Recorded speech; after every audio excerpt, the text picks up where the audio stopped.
You got this. It's just me. It's by myself. It's this is just really me. hard. You got this. This is really intimidating. You got this. You're very intimidating. Bro, I am not that intimidating.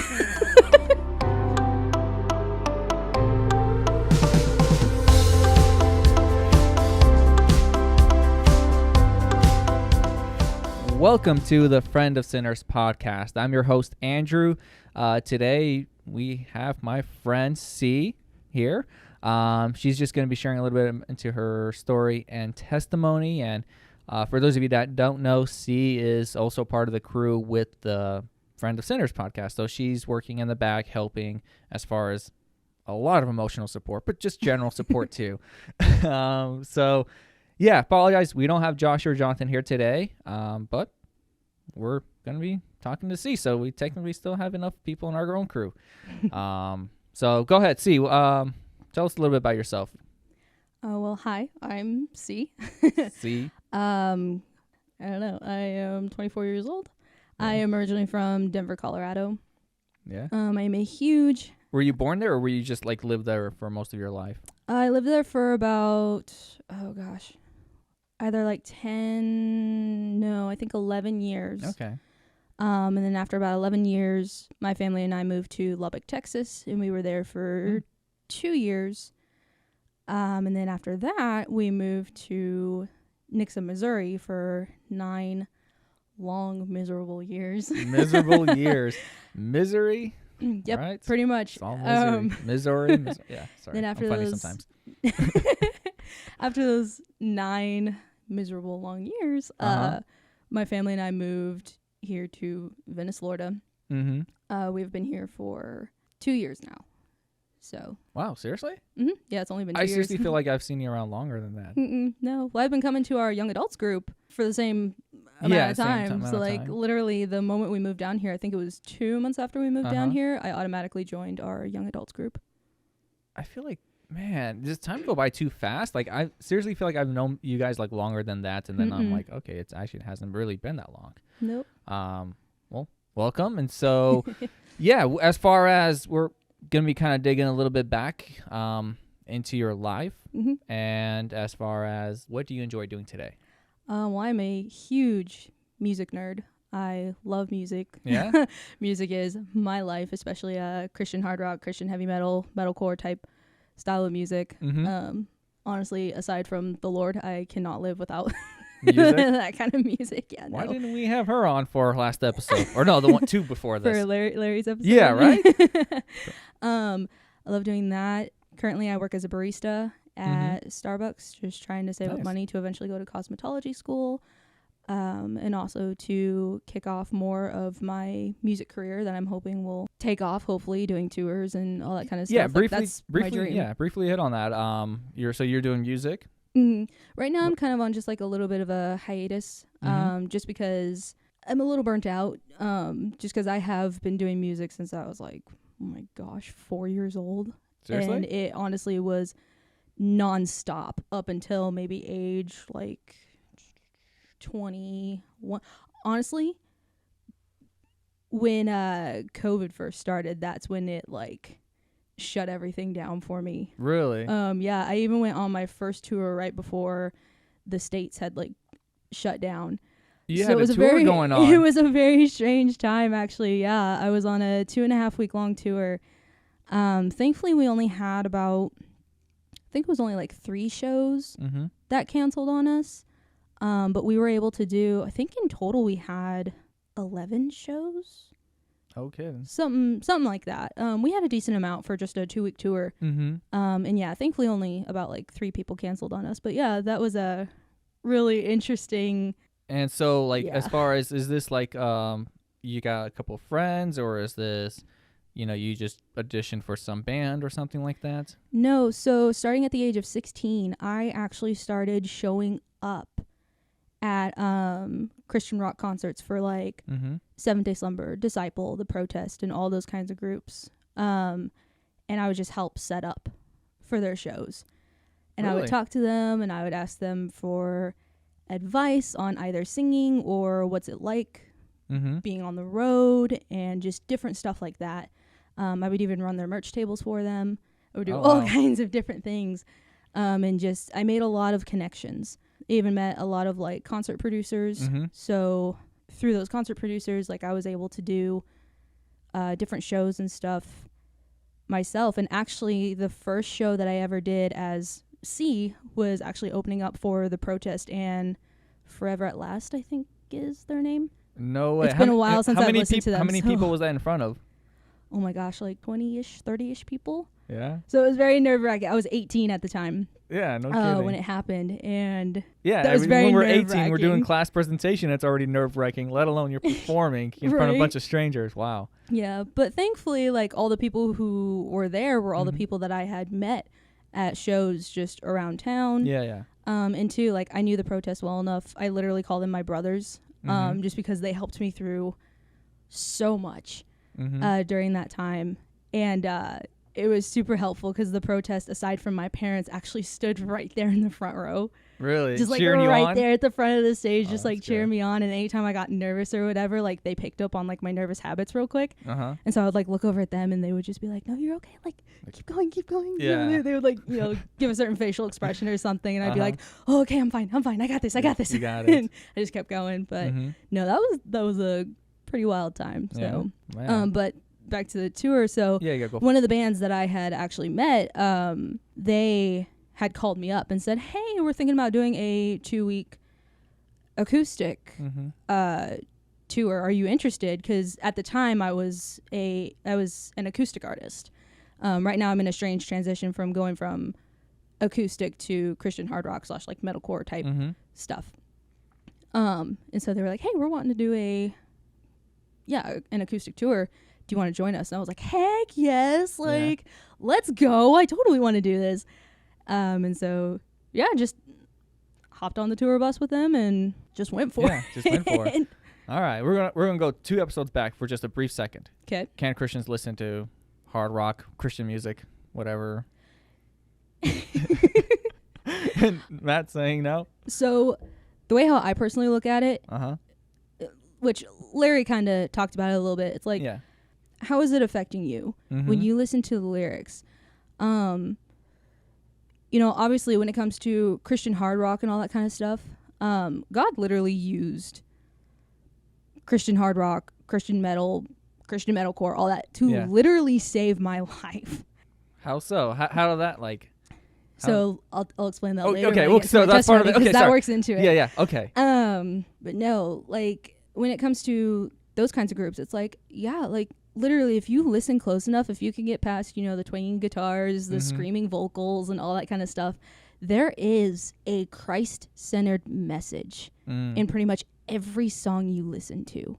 Obviously not every song, but I'm just like thinking of some songs right now. It's like, I would love to try to find it in there somewhere. Obviously, there are some songs where it's okay, clearly they were going through something and it was hard for them to see God. Or, maybe it's just a song they wrote for fun. But, is it, full of language? Is it, is there demonic activity being explained in the songs? If not, then okay. I mean, obviously, there are a lot of, rough songs, metal groups out there, hard rock groups out there where Satan is literally life for them. And those are the groups that I stay away from. I mean, there's honestly 5 bands that are popping up in my brain right now that I'm like, absolutely not. Like there's no way. Okay.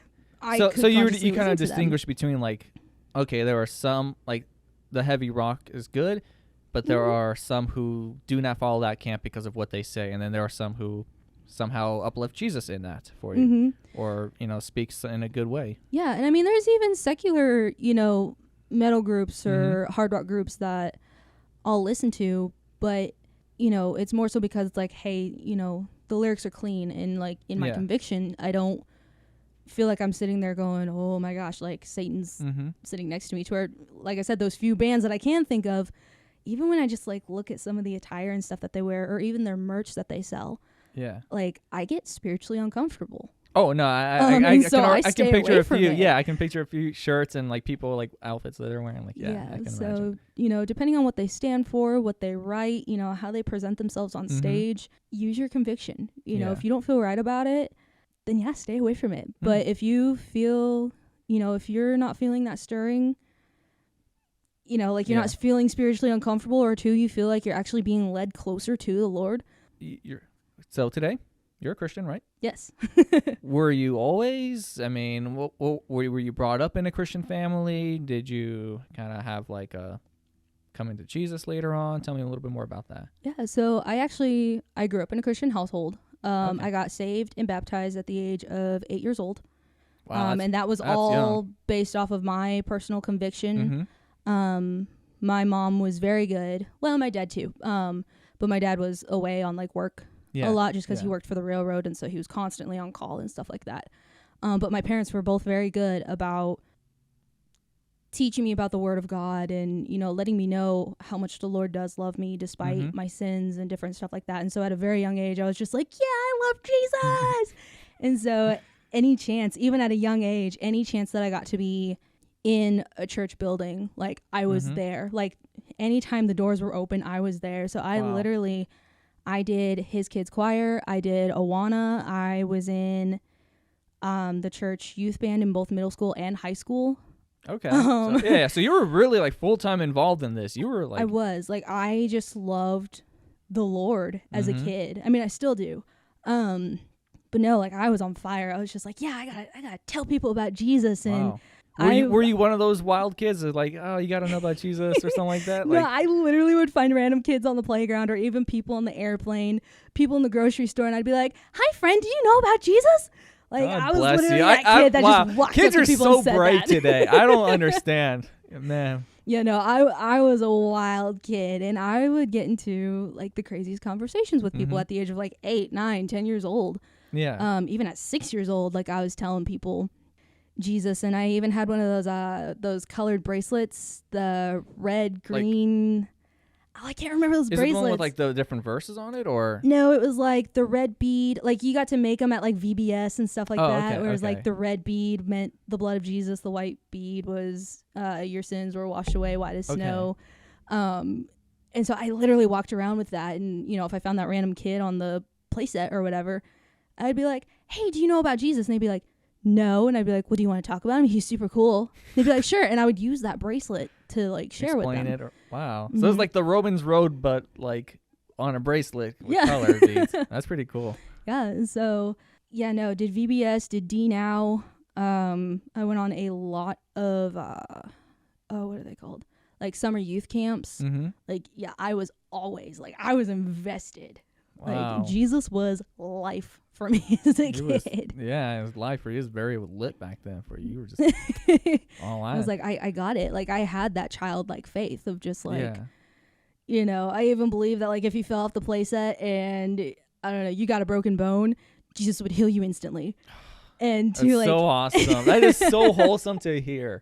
And like I even had some people say like, no, Jesus doesn't work that way. And I was like, yeah, he does. Actually, he could if he wanted to. So don't deny that. And they were just like, okay. And just before we continue, like just hearing that just literally makes me think like, is this like what Jesus is talking about? Like in order to enter the kingdom, you must be like one of these children. Yeah, the child. Like it just literally makes me think like, man, is that the kind of faith we need more? Like, yeah. Wow. Sorry, I just got sidetracked by that. No, so yeah, you're growing up, and so this is kind of your upbringing, and getting into your life. You've had some, I don't know, some turns, some downhills coming up. Absolutely. I would definitely say around when I got saved was when Satan was like, boom, I'm going to mess this kid up. So back when you're 8 years old? Back when I was 8 years old. Jeez. He don't even wait. No, he did not wait. But it's actually wild because my emotions got so dark at that age that I actually had cut myself for the very first time at the age of 8 years old. At the age of 8? Mm-hmm.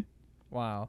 And is that something like, how did you learn about that? Like, is that something you saw happen on TV and you tried it out, or? It was a strange mix of like, would this hurt? You know, because you know how like kids get curious and they do dumb things. So like it was a mix of that, but also like, oh my gosh, I don't know what else to do. Like I deserve in my 8-year-old mind, I literally thought I deserved more pain because when that event happened, I blamed myself for it because in my mind, I thought that if I would have done something differently or if I could have seen the signs, I could have saved it. You felt like there's something you should have done. But literally looking back on it, it's like, no, there's literally nothing I could have done. 8. Like, I was 8 years old, for crying out loud. So what a terrible place or position to be put in at that young.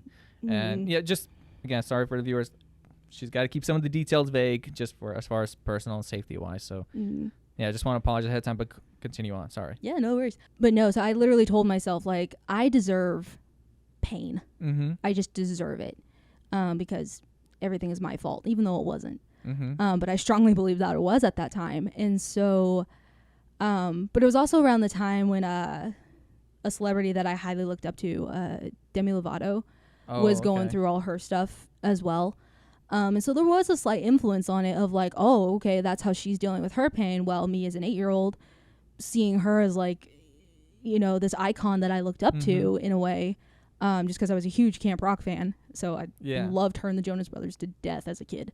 That's the only thing I could think of was just to inflict pain upon myself. Thankfully, like, I did it one more time since then at that point, but I haven't done it since then. Wow, that's good. Praise the Lord. So thank God. I am 14 years clean. Yeah. At this point. I am 14 years clean. Wow. Whoop, whoop. Yeah. Thank God. But no, so I just had to work through. That, and then, when my family and I moved to Lubbock, Texas, around that time, I just felt like life was perfect. So total, 180 flip. Wow. My life just felt that was the good perfect. 2 years you had, right? In a way, yeah. Because when we had moved there, like, we found a church that I thoroughly enjoyed being at. I got along pretty well with a lot of the youth kids that were there, and of course I was a part of the youth band. Every Tuesday night, or almost every Tuesday night, me and my church friends would go to the movies, and right after we would go see a movie, we would literally walk right across the street and go to Bahama Bucks. And for those of you who don't know what Bahama Bucks is, what is that? It's literally a Hawaiian themed shaved ice shop, basically. And so we would go and, get our snacks and talk about the movie and, eat our shaved ice and whatever. And I was on a volleyball team. Life was turning around. Life was perfect for me at that point. So did you find like that the church was helpful for you in that season? Like, were you like, would you say you're doing better? I don't know, like as far as like if because you're out of the situation or because the church was helping, I don't know, like what's the word, nurture, I guess, or maybe help emotionally or support? I think it helped because I was distracted. I was distracted by all the perfect things that were in my life. Granted, the church that I was going to, it was really nice because every week they would hand us a reading plan. And at the time when I was going to that church, they were reading through the book of Mark. Okay. And so they would hand out these flyers and say, hey, here's a few verses for you to read every single day. And so I would follow that reading plan every week. So that definitely helped me. Did you ever skip ahead? Like just, I want to know what tomorrow's reading plan is. I did, yeah. There were some times where I would literally read the whole list within a day just because I was like, I'm bored. I have nothing to do. I grew up homeschooled, so I had a crap ton of time on my hands. I feel like there's too many homeschoolers around me. I was homeschooled starting from the first grade up until I graduated in 2017. So I had a ton of time on my hands, and so I would just read. Yeah. And so that definitely helped me get more into the habit of reading my Bible. I am still not in any good habit of reading my Bible. But that definitely helped of like, oh, it's important to read the word on your own. Like, don't just hear it on Sunday mornings, from your pastor, your youth pastor or whatever. Like, no, you need to read the word on your own to make sure you actually properly know it. Yeah. So that's when you take it from one time, just Sunday morning, and now you're applying it or ingesting that word, I guess, in your own life, personal life. So. Right. And so,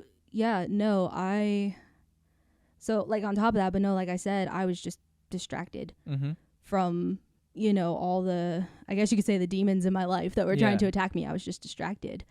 But then after that 2 years, we ended up moving, like I said, to Nixa, Missouri, and I was angry with God. Because he took me away from my perfect life. Wow. I was happy. I had friends. I had a church. I had my volleyball team. I had... You had a good thing going on. Like, I had a great life. Everything was perfect. And so, no, when we moved, I was just like, you know what, God? Like, I have respect for you as, the creator of the universe and all those things. But I want nothing to do with you. Like, I straight up, like, looked up to the sky and said, I hate you. How dare you take me away from my perfect life? Wow. And was that something that's been, like, cooking in that past 8 years? Or is it something, like, as soon as you left Texas, you were just like, I hate you, God? Like, it was a quick cut. It was as soon as I left Texas. Okay. It just rocked my world so much. Because all my friends that I had made, like, I stopped talking to them. Yeah. Like, none of those friendships really went anywhere. Like, you were just there for a season, and now you're gone and they're gone. Yeah. Like, every now and then, one or two of them will probably, like, message me on Facebook or something like that and be like, hey, how you doing? And I'm like, yeah, I'm good. But it's really awkward because it's like, it's been 10 plus years since I've last seen you. I don't know what to say at this point. Like, it's it's great to hear from them, but it's also, like, a little awkward. Just like, oh, okay. But no, I still went to church. And like I said, I did D Now and youth camps and all that kind of stuff, was in the youth band. And I was still learning about the gospel. But I was just kind of like, yeah, God's there, but I hate him. But yet you're going to church. So, like, that's kind of a weird mix you're going through. Like, would you have, like, moments of, like, okay, you're accepting, you're doing fine with God, and then you hate him? Or was it just kind of like the whole time you're just kind of wrestling this, like, you're not sure why you're going to church or something? I was just kind of wrestling it into, I had been going to church since, I was born, that for me it was weird to not go to church. Okay, yeah.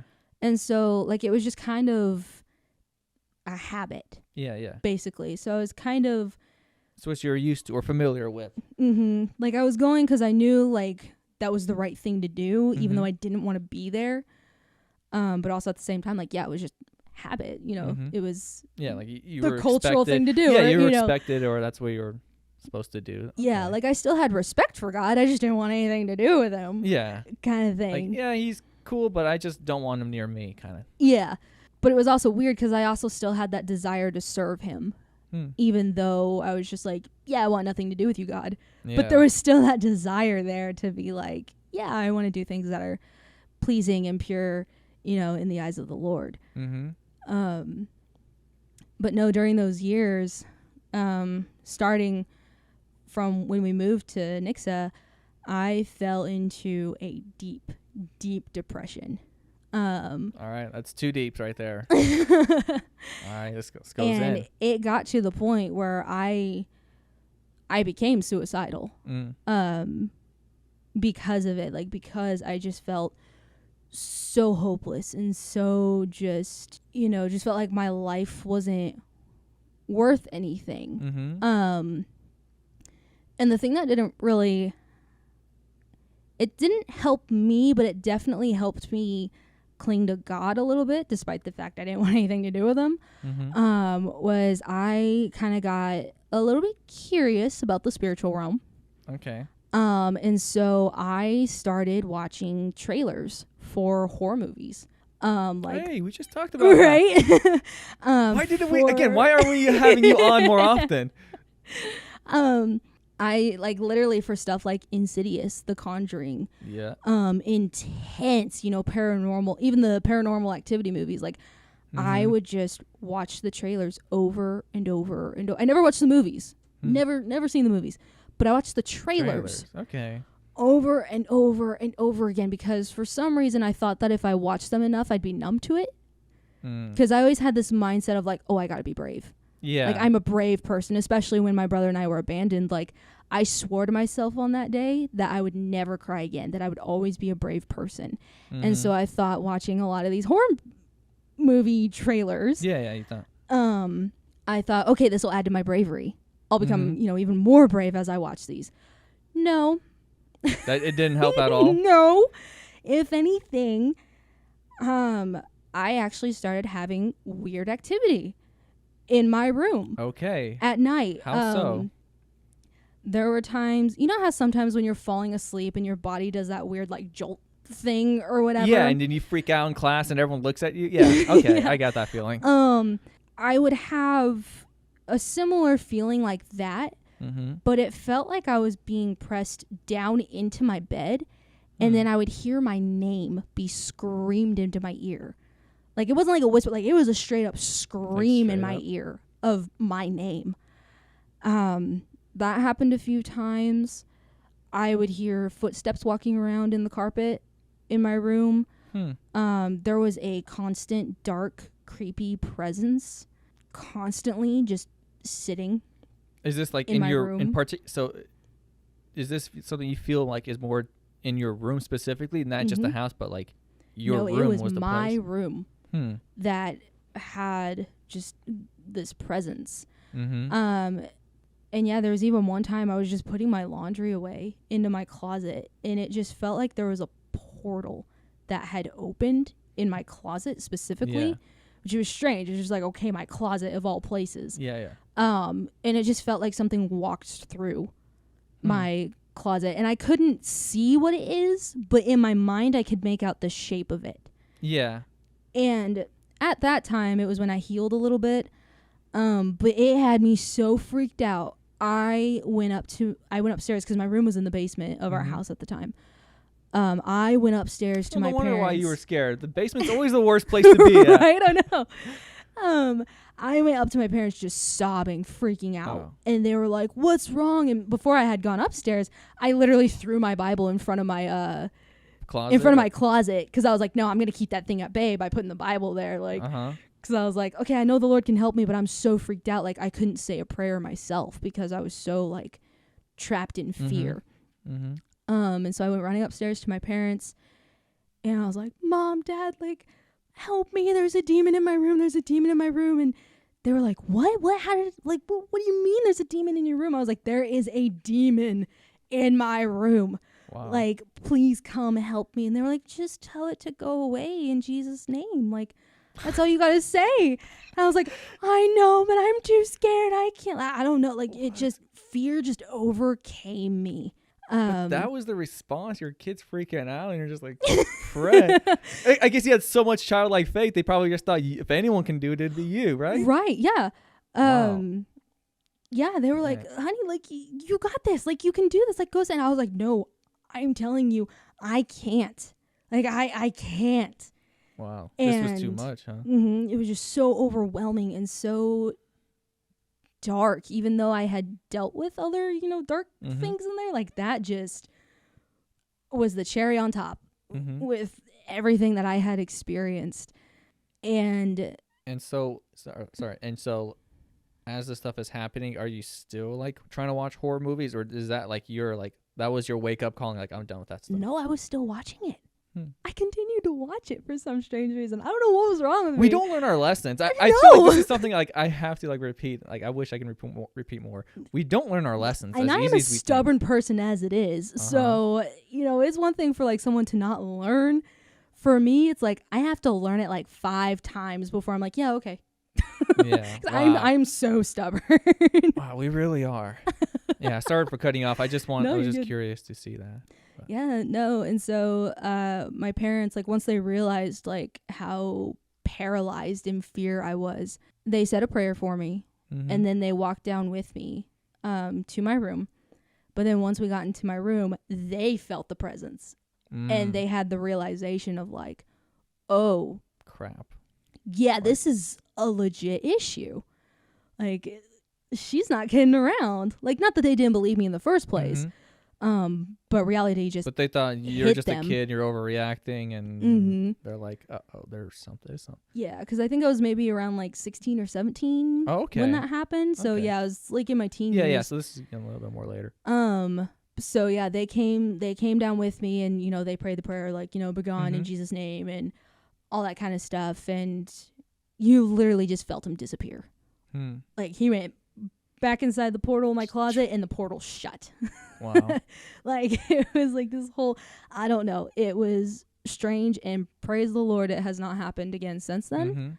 But no, my Bible stayed in front of that closet for like a week after that, because I was like, no, you're You wouldn't dare staying move out. it. Yeah, you're like, that's glued on, and you made sure it's facing the closet. You made sure it was straight and facing. I even opened it to my favorite Bible verse, I think, and I just like left it open there. That my favorite verse. I was like, what? Do you remember what verse? Psalm 31:8. It's for you have not handed me over to the enemy, but have set my feet in a spacious place.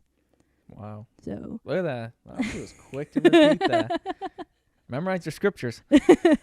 Wow. Like this just reminds me of like story. Like I kind of know what you're talking about. I didn't have like the whole portal feeling, but like when you don't see it, but you feel like there's an outline, like you can like kind of like, I don't know how else to describe, like there's something there, and you can sense it's walking, you can sense it moving.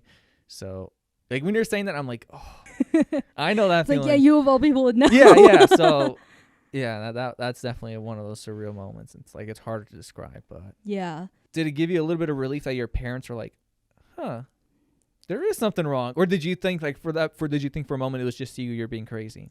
I honestly did think I was crazy, because no one else at the time in my life had experienced that, or at least that I knew of. I found out years later that my mom had experienced a few similar things. Yeah.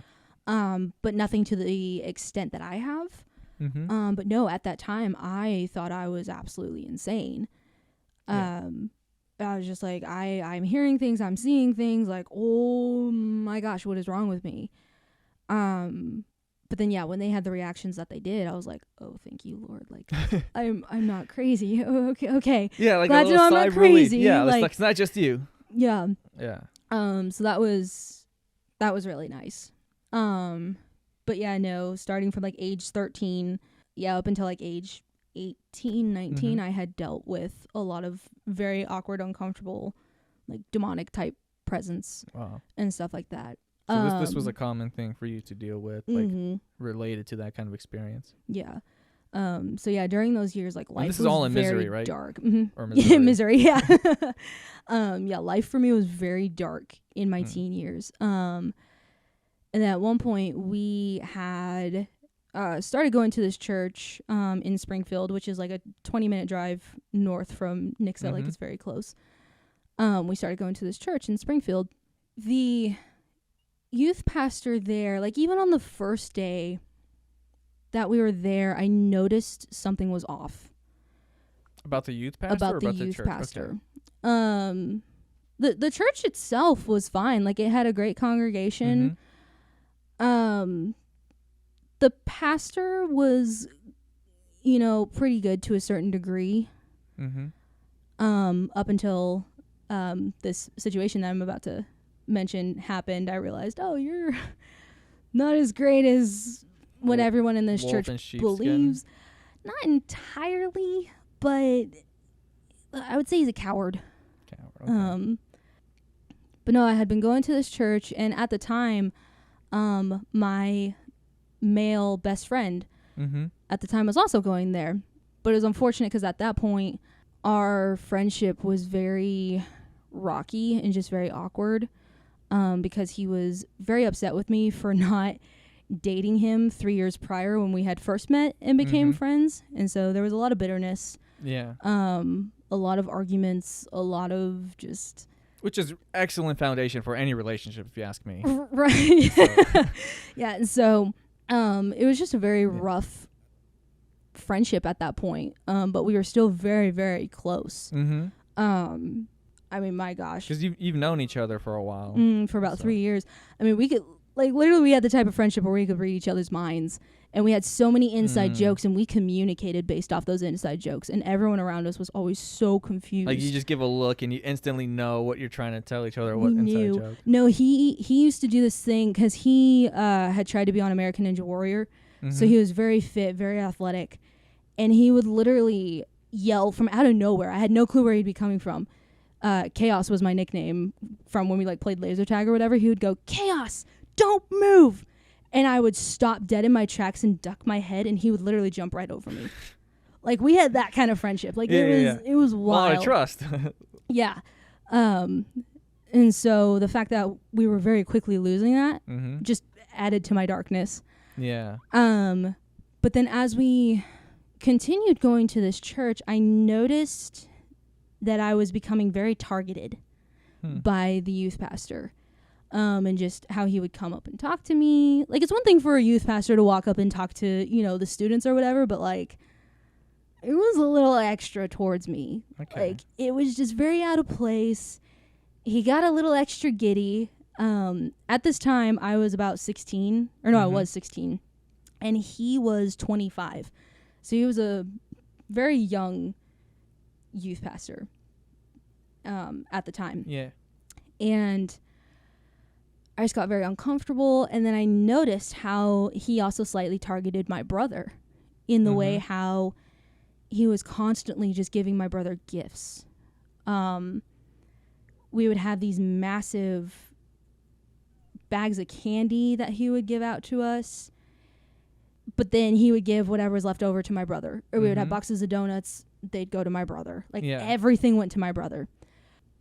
And very quickly, he was trying to be kind, but you sensed something. Something was just not right. Like, it's one thing to give gifts, but it's another thing to target one specific student. And the next thing I knew, anytime that I had worn a dress, he would always walk up to me and he would very creepily either touch my arms or touch my back. Just in a very, very creepy way and very subtle. So, like, no one noticed that he did it unless I said something. Yeah, like nothing extreme. Like, on the surface, it looks like it's friendly, but it's like, it's to you, it's like it's. No, he made sure no one was looking. Oh, okay. He made sure no one was watching. 'Cause he did it so subtly that like, no one would have noticed. He like, whenever we would like stand in a circle and like we'd all just be like talking and mingling or whatever before and after service, someone would be like talking over in this direction, like, off to the right, and he would maybe be standing on the left side, but he would be staring directly at me the whole time. The person, all the way over here is telling this very intense story on how they fell off the bike the other day or whatever. Yeah. And he would just stare and stare and stare and stare. And I was just like, why are you just staring at me? Even during youth band, because he was the youth band leader as well. Okay. And even during worship practice, like, he would be singing and just like staring over at me, like, while he's like singing and playing guitar. So you definitely felt pretty singled out or very targeted. as you said, And it got pretty bad to the point where one of the middle school girls was like, "My gosh, what are you staring at? Like, what are you doing?" And he'd be like, her t-shirt's really cool." Like, it was just really, really weird. Yeah. I can. Yeah, like, I know some people look into it too much, but like when you hear things like that, it's like, yeah, it's not really. You're not misinterpreting much. Yeah, like at first we thought, oh, it's just him being him. Like, it's fine. But then as things went on, and we would even do youth lock-ins, and he literally tried to hide in the women's restroom with me at one point. And he did hide in the women's restroom with one of the middle school girls at one point. Yeah, it was a very sketchy, stressful situation. He even showed us a music video from one of the metal bands that I was thinking of earlier, just because he thought it was fun, that are super satanic. That I'm like, no, I'm not going anywhere near that. Yeah. He showed us a music video from them because he thought it was funny that these literally demonic, like these demon-possessed people in this music video were falling through the ceiling in this house. Like, he thought it was funny. And so he showed it to us. I don't know, just all these weird things happening. And so I finally just got to the point where the staring, the touching, and even everything with my best friend at the time, because at some point he literally made a joke in front of the entire youth group that we had slept together. Even though that never happened. We were never a thing. And so...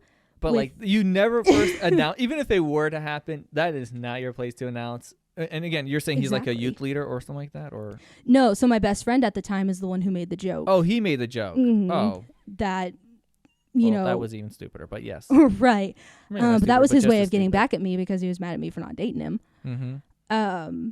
And so with all those things piled on top of everything, and then just dealing with the depression and suicidal thoughts that I was already thinking about and dealing with at the time, I felt so disgusting and so worthless that I was like, Lord, I don't know when and I don't know how, but I'm going to kill myself because life is just not worth it to me anymore.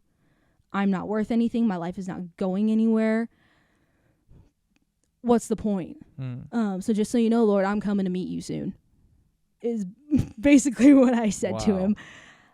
And literally a week after that, my dad and I had gone to a Disciple concert, which are like this Christian hard rock group. Super awesome. We went to this concert and we're rocking out, we're jamming, we're having a good time. You know, my dad and I are just excited to know that there's actually, you know, Christian rock music out there, because my dad grew up with like Van Halen and all that stuff, but he's, you know, put that all away for you know, reasons.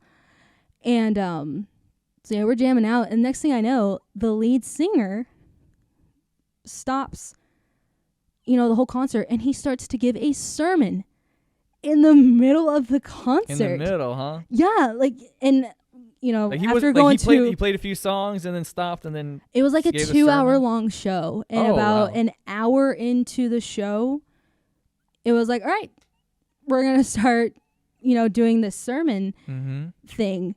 And in the middle of his sermon, he was talking about, you know, how a lot of people my age at the time, 14, 17, how we all just felt invisible and that our life wasn't worth anything and all that stuff. He was literally just saying, no, you are worth something. You're not invisible. You know, you're a beautiful creation of God. And while he's explaining these things, I'm like, you know, holding back my tears because, you know, I swore to myself at the age of 8 years old that I'd never cry again. And I had not cried at all up until this point. Like, I held my tears. Wow, you were I was dedicated. Really disturbed of a child. I told you I'm stubborn. That is ridiculous. I kept to it. That is one crazy feature. The whole as a kid. Yeah. And at one point, the lead singer, out of the 200 people that were in the crowd, I was right there in the front row.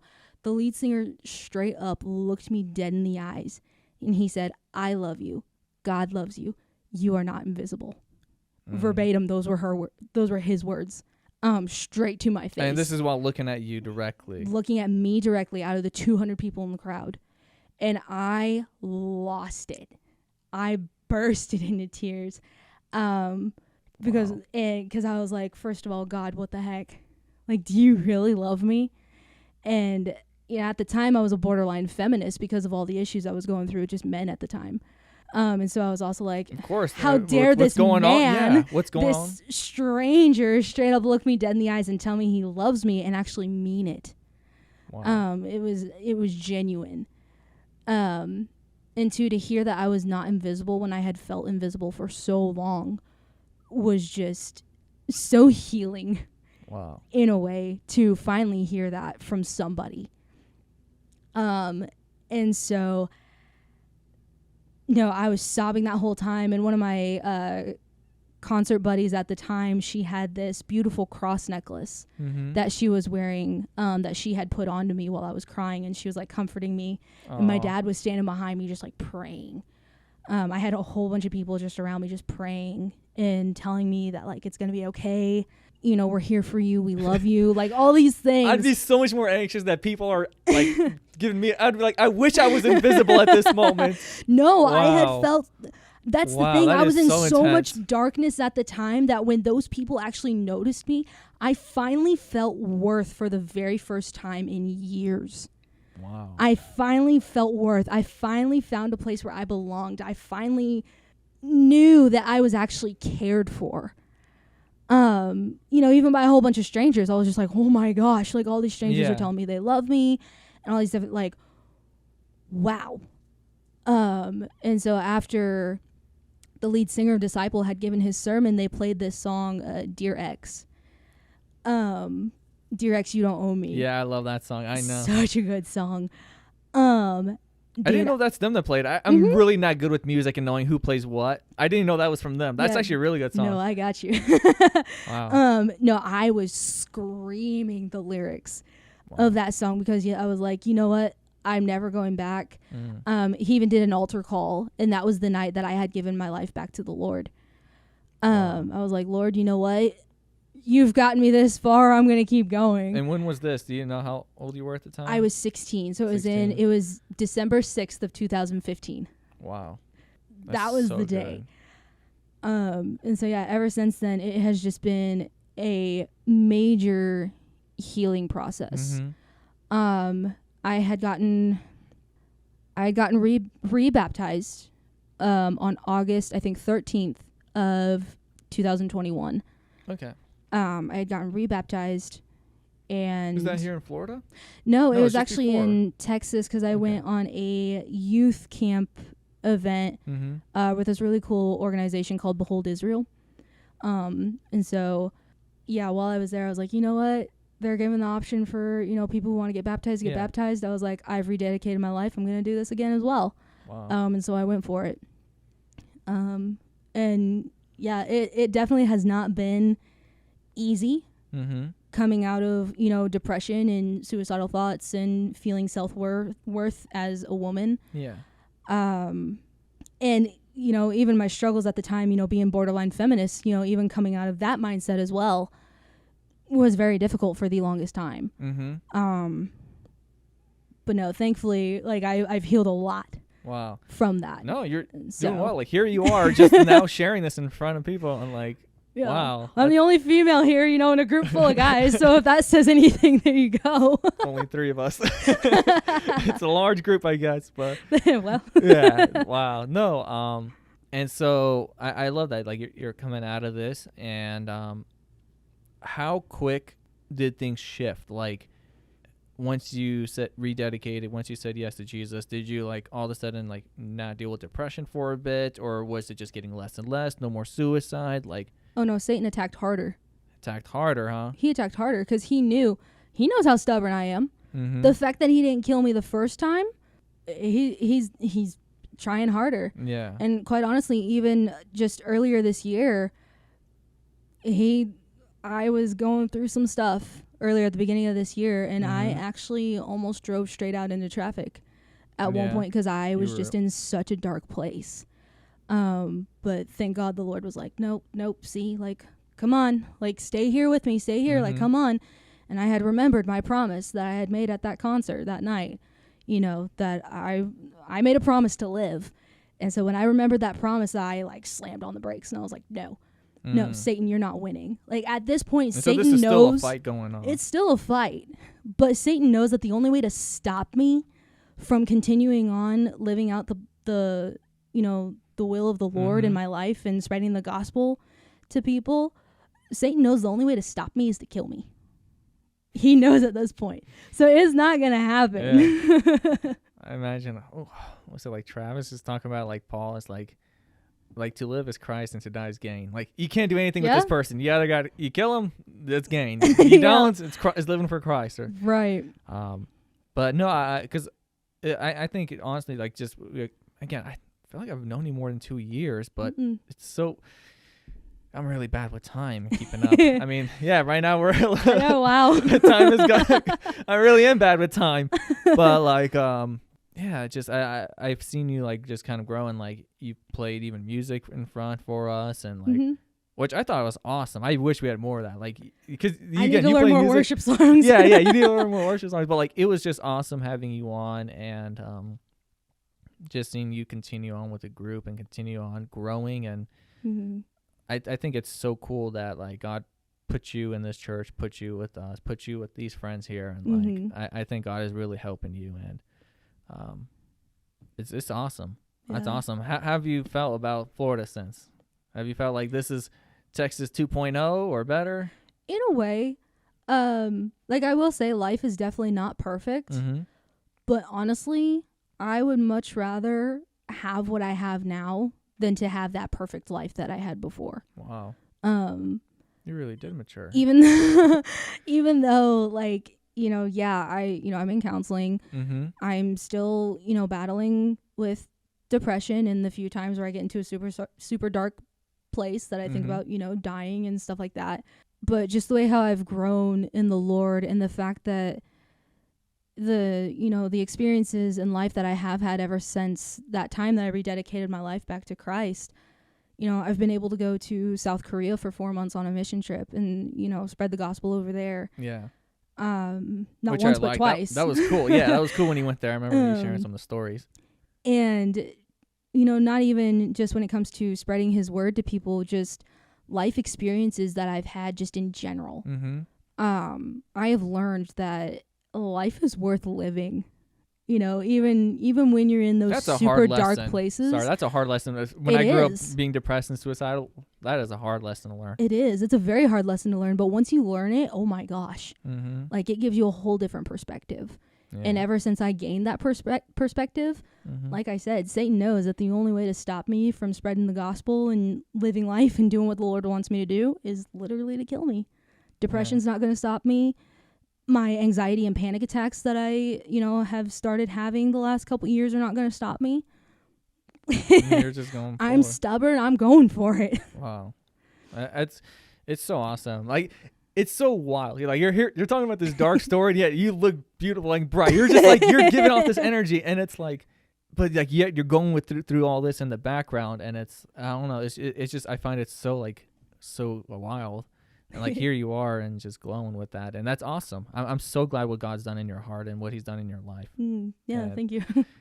So as you're battling this, what are some of your favorite ways of maybe maneuvering, or like if you start to feel that low point, what are some of the ways you, I don't know, like track that, or like what do you do in that situation? Do you play certain music? Do you go to someone? Do you do therapy? What's your way of getting out of that funk or out of that mess? So usually what I do is I'll reach out to, my close friend group.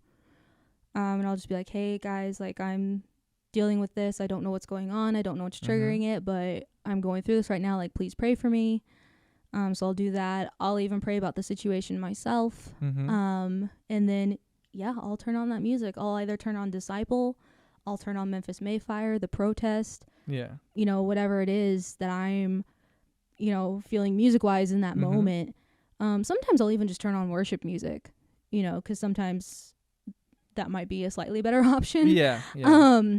But you don't need to scream that. You just need a little nice vocal melody that's not screaming at you. Well, sometimes I need that screamo stuff, like, Memphis Mayfire, that'll get it out of you real quick. That'll get your attention. So. Yeah.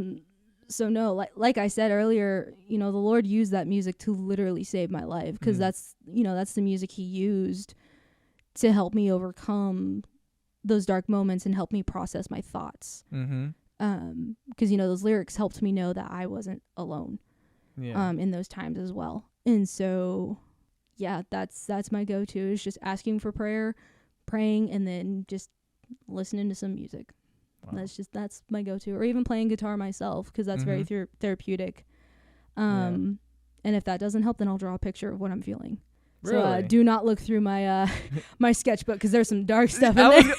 I've seen so many sketchbooks, like it's some nice little flowery unicorns, and then like just demon faces and all this. No, do not look through my sketchbook. You will be asking some. It's like your own very diary. Intense questions. It's as personal as your diary. Yeah, it's way in. Yeah. No. By the way, this is out of her sketch. This is C's work of art. Yes, I did draw those. What is your favorite verse? Because you mentioned Psalm 31:8. Is that still your favorite today? It's still my favorite verse to this day. But my second favorite verse that comes very close to like matching with it is Jeremiah 29:11, and I actually have a ring here that I wear every single day that has that verse. Oh, really? Written on it, yeah. That's got to be really small font. So yeah, it's very small. It's actually like wrapped around like twice on it. Yeah. But yeah, no. My mom had bought this for me when I was like 17 years old, and I have worn it ever since then, and it's always been like a reminder of me of like, hey, look at what you've overcome. Wow. So yeah, this is a very precious ring to me, and if I were to lose it, that's dear. It would be very sad. Yeah. No, I just thank you so much. Like just jumping on here, sharing in front of people, and I love your story, and I always feel like our stories and just what we share, one helps people know like you're not alone in that. And I think you kind of described it like you felt invisible because you felt like you were the only one in this, and yet like here you're not. And I really love that. Is there anything like if someone else were in your shoes going through what you're going through, whether it's depression, whether it's suicide, whether it's the whole ordeal of them being scared and watching horror movies, or is there anything you wish you could let them know or tell them? Keep going. Keep going. Just keep going. And even if you don't see the light, keep looking for the light. And two, just remember, obviously the Lord has given us feelings. We have feelings for a reason. But at the same time, your feelings and emotions, they're liars.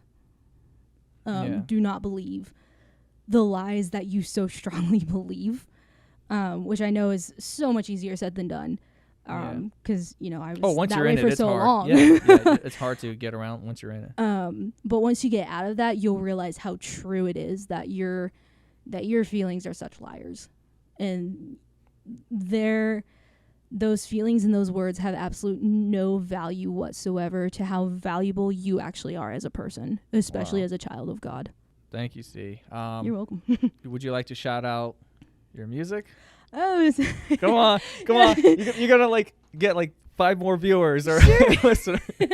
So yeah, I have my own music out on iTunes, Spotify, Google Play, all those different platforms. My stuff is extremely hard to find, unfortunately, just because I don't have that much out at the moment. But something to kind of help you is if you search up on whatever streaming platform you're on, if you look up Sick of You, Sick of You, literally just the letter C, it'll pop up my hard rock song. The album cover is literally of like this little anime character with a scar on her right eye and wearing a mask and a beanie. She basically looks like me in a way. Yeah, I can imagine the scar or the beanie. No, I don't. There's symbolism behind it, but that's the easiest way I can tell you to find it. I'm also on Facebook. I think it's C Music on Facebook, and then on Instagram it's C Music Rocks on Instagram. So Awesome. Thank you so much, C. It was awesome having you here. I don't know. Maybe we could use a 4th person sitting around with us, or I'm down. I think you did really well today. Thank you.